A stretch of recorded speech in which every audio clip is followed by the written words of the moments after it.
Hey, God bless you, everybody. Not going to be before you too long. Just want to quickly come on here and make this recording in regards to these two dreams that I had. And they both have the same meaning. One is longer than the other. But, and I just want to preface it by saying that this doesn't apply to everyone and to every church. It is for who it is for. Okay. But there's a major problem. There's a major problem in the church. I'm not talking about the true church, but I'm just talking about, churches out there. And we see in Revelation 1 and 2, I believe, where Jesus is just basically dressing down the churches and saying, you got this issue, you got that issue, blah, blah, blah, blah, da, da, da, da.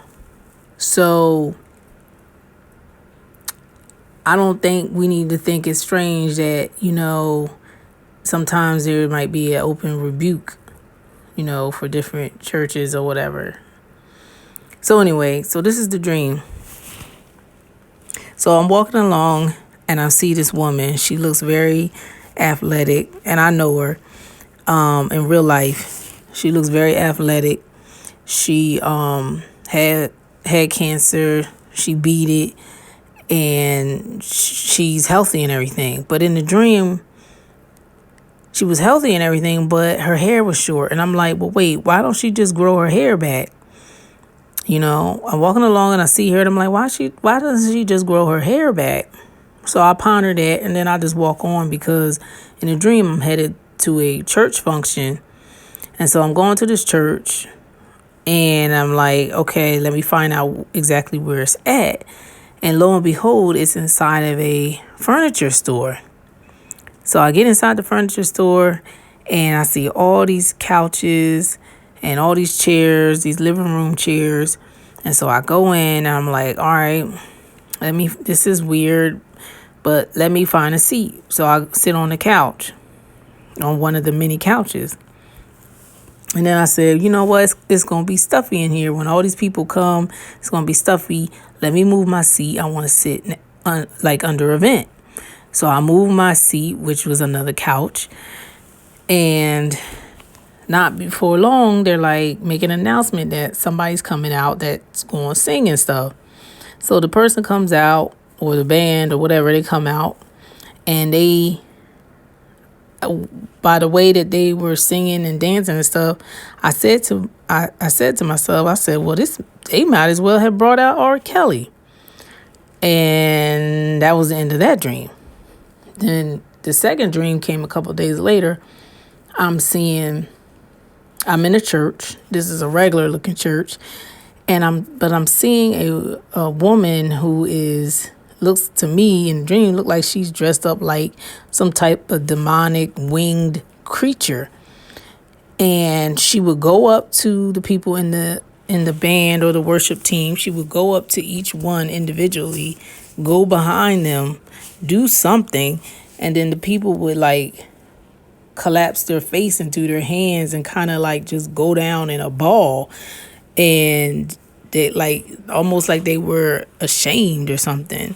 Now the woman, she was dressed like I said, she was dressed like a demonic spirit, but also very seductively dressed. And then that was the end of the dream. So I'm like, God, what does this mean? So basically, God is saying that the woman with the bald head, he's saying that the whole head is sick. The whole head, the whole church is sick. And like I said, if this doesn't apply to you or your church, then don't take offense. But there's a major problem. The whole head is sick. And the reason why the first church I went to was had couches and sofas and reclining chairs and stuff like that is because the people now are just looking to be at ease. They're looking to be at comfort. They don't want anybody to tell them nothing about themselves. They don't want to hear any type of correction or direction, nothing like that. They don't want to hear what's right and what's wrong. They just want to do whatever makes them feel good or whatever keeps them in comfort. So going to church and hearing a real pastor tell you about yourself, they're not trying to hear that, or they're not going to go to your church.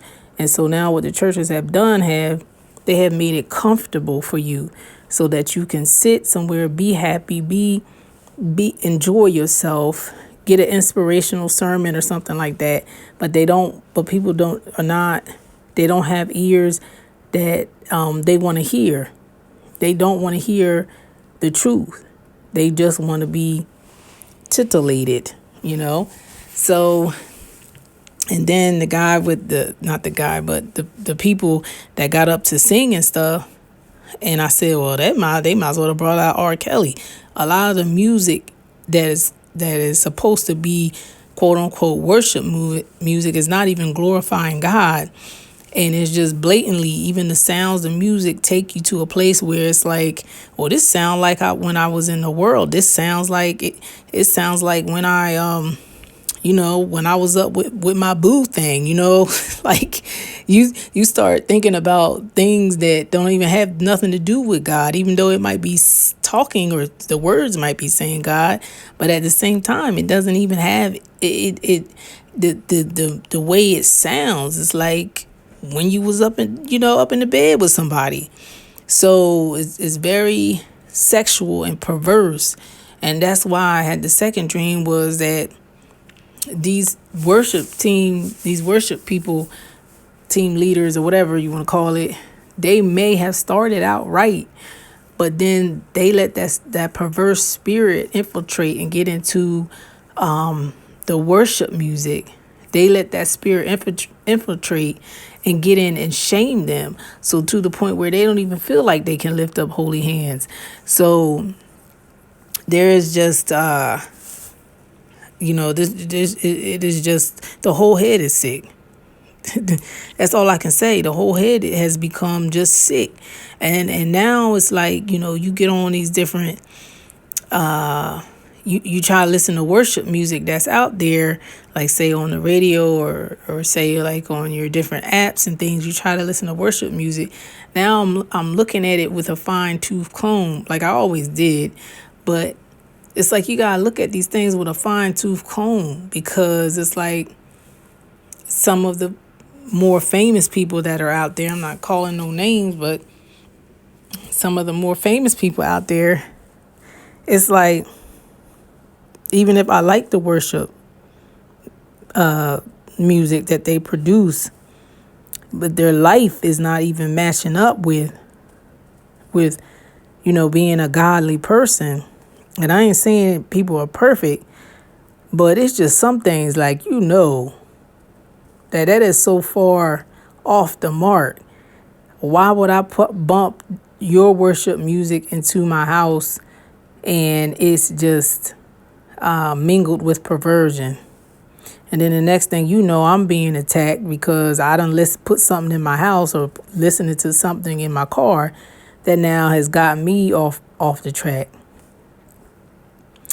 So I got my confirmation for this because I'm always like, oh God, well, I don't really want to it seems like I'm attacking the church or something like that. But I got my confirmation for this because the night before I had the whole head sick dream, the day after, there was a video by this pastor I always watch, and his videos come out every Sunday, and basically what he was preaching on was interpreting the dream. It was like the exact same thing.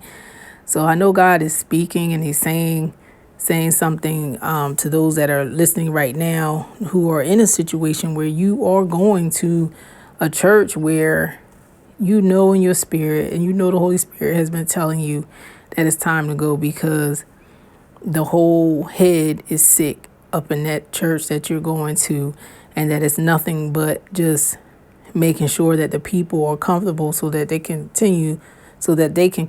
continue to pay the bills or come there so that they can get the members or do whatever it is they need to do financially.